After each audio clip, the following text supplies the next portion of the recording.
Welcome to the Building a Chicken Coop podcast with Bob Keane. Chicken house building tips. If you're looking to build a chicken house, knowing some money-saving tips will be incredibly smart to help you create the chicken house you want without putting forth a lot of your hard-earned cash. Chicken houses will range in prices, particularly when you start looking at building one that is made from more expensive materials or, of course, is of a larger size. By increasing your knowledge base on just how to go about building your chicken house, you increase the amount of money you can save over time.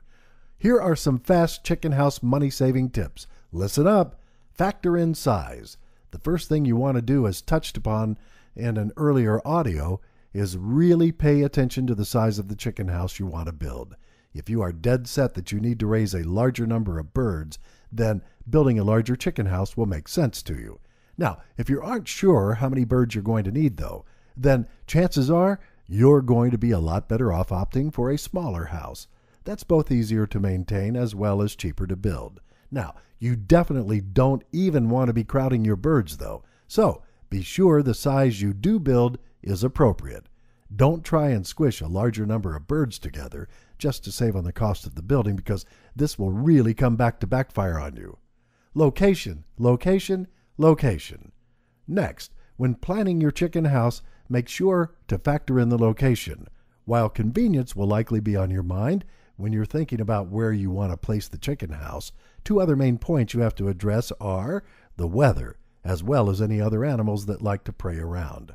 If you have coyotes, foxes, or dogs in your yard quite frequently, you need to place the coop as far away from where they normally roam, and even then, you're likely going to want to put a gate around the chicken house.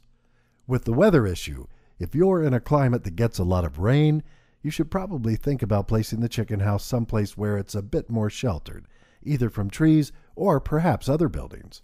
Check your tools and building supplies. Finally, the last tip for your chicken house is to always check your own tools and building supplies for what you have available to you. It's easy to get carried away after you find a chicken house building plan that you like, rushing out to buy all new tools and building supplies. In reality, though, much of what you need you may already have at your house, or you could possibly borrow from a neighbor, and this will really save you cost over the long term. So, keep these money-saving chicken house building tips in mind. It does not need to be a costly venture if you're wise about just how you go about building the house, and know what you're doing before diving in. Bill Keane is a former poultry farmer and author of the guide, Building a Chicken Coop.